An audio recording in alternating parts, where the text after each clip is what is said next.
hitam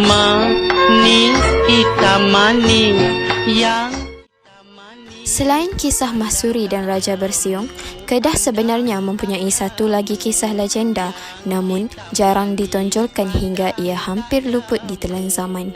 Padahal, kisah Puteri Lindungan Bulan tidak kurang pentingnya kepada sejarah pentadbiran dan Kesultanan Negeri Jelapan Padi itu walaupun sebahagian daripada cerita berkenaan sudah bercampur aduk dengan mitos. Kewujudan makam Puteri Lindungan Bulan di Kota Siputih, Jitra menjadi bukti ia bukan kisah dongeng atau penglipur lara.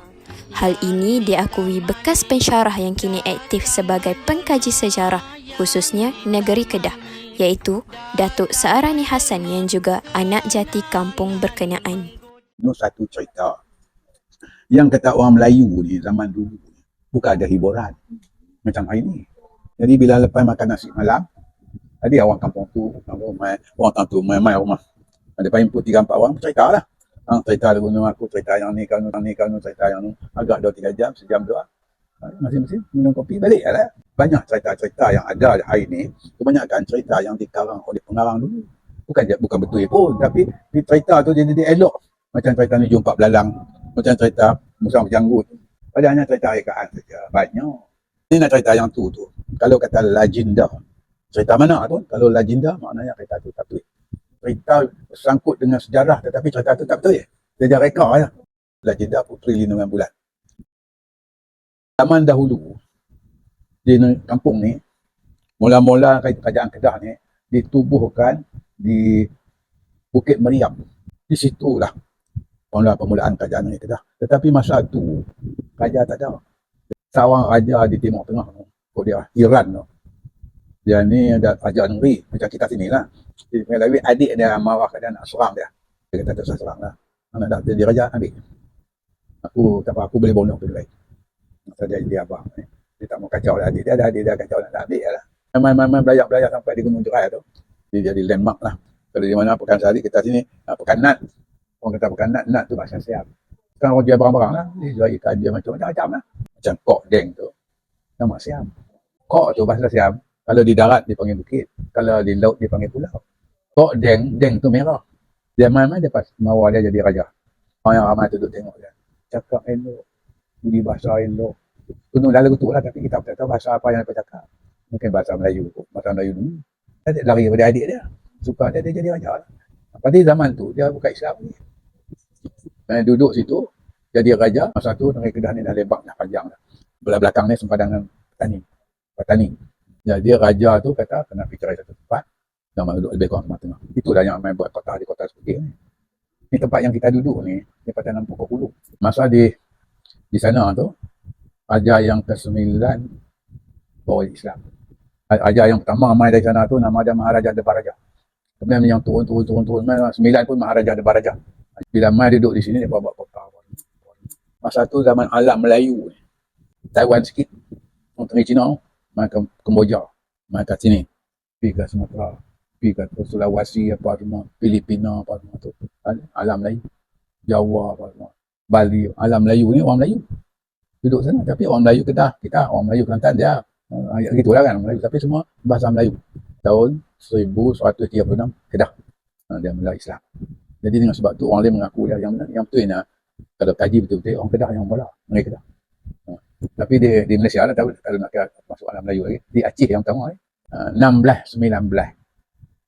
Raja yang ada di kampung ni raja yang ke-12. Nama dia Sultan Sulaiman. Ni ikut satu cerita. Isteri dia dapat anak 2 orang.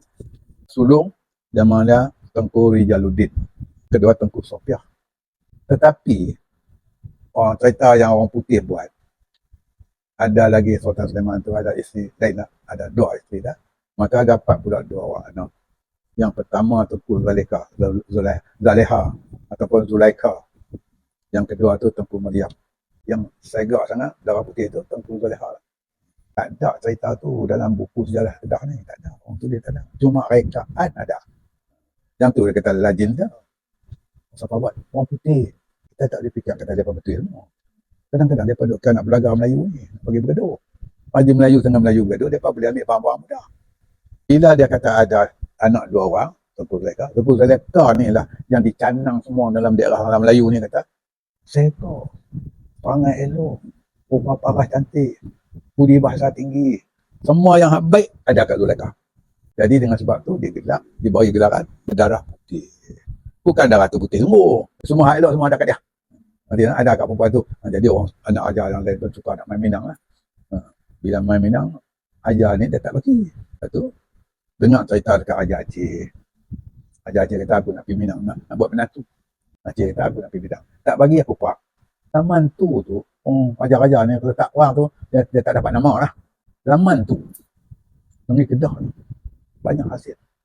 Orang Siak, orang apa semua duduk mari kat di laut tadi pun main duduk berniaga sini lah. Jadi orang tu tengok sini kan. Dia pada main cakap orang ni Aceh nak serang lah. Gini. Angkatan perang Aceh main Minang. Bawa orang kita pergi sambut. Dia apa? Kita bawa senjata. Rupanya zaman dulu. Dia apa orang kata? Dia ada signal. Kapal tu ada bendera. Bendera ni apa makna? Bendera ni apa makna? Aceh tu. Kita ada apa? Nak orang tu. Lepas sambut kita tu. Sebelum masuk ke bendera buat istana hinggap di Padang tu. Bagi makan apa semua. Kemudian hari sebelum bawa masuk dalam kapal ni. Sama Minang ni kan nikah. Itu bulan-bulan bawa balik. Tapi bila balik pergi, satu hari Raja Aceh ni, menantu aku orang petak ni, dia kata pandai buat sabun. Baru timun. Duk cincang timun tu, luka tangan. Dia orang kiamat tak ajar. Ada satu cakap lagi, puteri tu luka cik Minang. Kata luka tangan. Puteri ni dia tak pergi dapur. Orang tukang masak tu orang panggil gerau. Gerau banyak. Tengok luka tangan gerau. Lepas tak ada. Jadi Raja kata aku kena tipu. Aku Raja Aceh yang gagal kata aku kena tipu. Aku nak serang aku. Dah. Berperang tu berbulan. Yang dia ada pacak. Tapi tak ada lawan lagi. Mereka bila bunyi kena perang. Lawan ambil bendera tu. Kapal boleh ambil dia tu menang. Bunyi pula kena perang berhenti. Makan nasi dulu. Habis makan rehat. Lepas tu bunyi kena perang pula nak lawan. Pada pun. Bila pergi Aceh. Duduk di satu tempat. Pada lawan. 16.25. Dia makan. Ada cerita lain. Raja tu memang dia mati. Bila dia pengetahuan. Dia sesat Raja makan. Tapi cara halus lah. Dia bagi makan bubur racun pasti. Orang dulu dia anggap apa tu keramat. Dia kata keramat tu okey. Bila dia nak perang tadi ni. Isteri raja kata pagi ni dia lah. Bila tak pagi ni orang nak perang kita kacau. Dia panggil raja yang adalah dia tuan lah. Korek lebih tuan ke ni. Kata lagu ni pergi. Ayah tak ada. Di dalam tu dia letak katil barang makanan. Dia ambil anak dia. Dia boleh kawan. Dia pupuk dalam tu. Dan tak ada seorang. Pengasuh dia. Minang kan? Ada kan? Bangkang dua orang. Makanan ada. Untuk dia kan. Untuk tikap. Dia tabung lah pasang-pasang kita dengerin. Jadi orang tak tahu lah kata ada lubang di bawah tu ada orang. Benar lagu ni. Orang selalu buat dalam hutan. Dia pernah ambil usaha raja tadi dah tutup tadi dengan tu. Satu lah. Dia malam tu. Musuh mula-mula tak boleh masuk. Sebulan lebih baru boleh masuk. Dia ada buku anak dia semua tu. Dia apa? Berdoa. Ya Allah ya Allah. Lindungilah anak aku dan lindungi kami. Bukan mati tu dah lalu, tak mati ni. Gini. Doa-doa tu, dia nampak bulan nampak.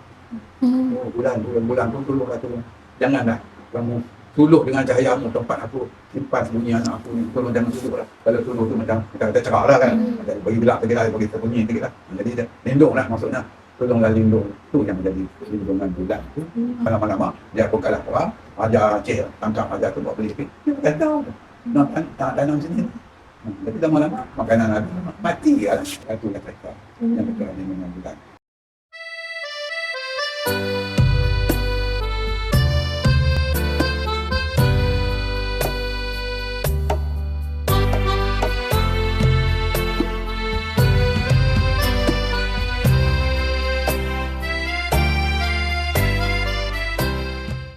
Itu nak yang darah putih tu. Raja kita ni tukang Siti Zaleha dan Mariam kahwin bila balik ke Aceh. Mungkinlah dia buat kerja-kerja ni apa tak tahulah. Orang dulu kata makan pinang tu lah. Dia kena jari dia keluar dalam merah. Raja Aceh yang serang kita. Dia kata Sultan Kedah ni tipu dia. Sebab tu lah dia pun serang. Bila serang tu raja ni dia buat kubu. Selalunya mereka macam mereka anggapkan perang ni dalam 3-4 bulan macam tu lah kan. Dia buat kubu. Dia letak anak dia letak makanan secukupnya untuk jangka masa yang mereka jangka tu. Aceh sekarang tu kalah kan. Raja pun lari. Si puteri ni tak tahu kat mana bila bulan mengambang. Satu tempat tu dia gelap. Sebab tu lindungan bulan. Makam tu letak untuk simbol. Yang batu tak ada ukiran tu, panglima dia bermimpi kata Hajar tu nak balik bersemayam di sini. Dulu pokok Lok Chan tumbuh di celah-celah akak tu. Muzium ambil alih, muzium buat elok balik. Dulu masa kami budak-budak tu kan, tak ada tangga-tangga ni. Apa berniat tak elok masuk kampung ni, dia tak akan berkeluar dari kampung. Dia akan sesat dalam ni. Sebab tu orang kata Kesultanan Kedah dia ada power. Benteng ni kotor ni. Mana laut tu? Menurut kisah yang berlainan, Puteri Zaleha yang berdarah putih itu telah disembunyikan di tempat khas di dalam kota Si Putih. Selepas pintu kota dipecahkan oleh tentera Aceh, mereka telah mencari Puteri Zaleha namun tidak menjumpai walaupun pada waktu itu dikatakan bulan mengambang. Ini kerana cahaya bulan itu tidak menerangi kawasan persembunyian Puteri Zaleha itu, sehingga beliau digelar Puteri Lindungan Bulan.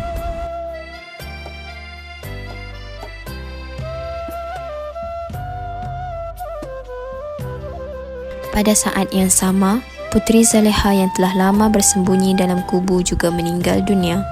Kedua jenazah tersebut dimakamkan di puncak bukit kota Si Putih dan hingga saat ini tempat tersebut masih dapat dilihat.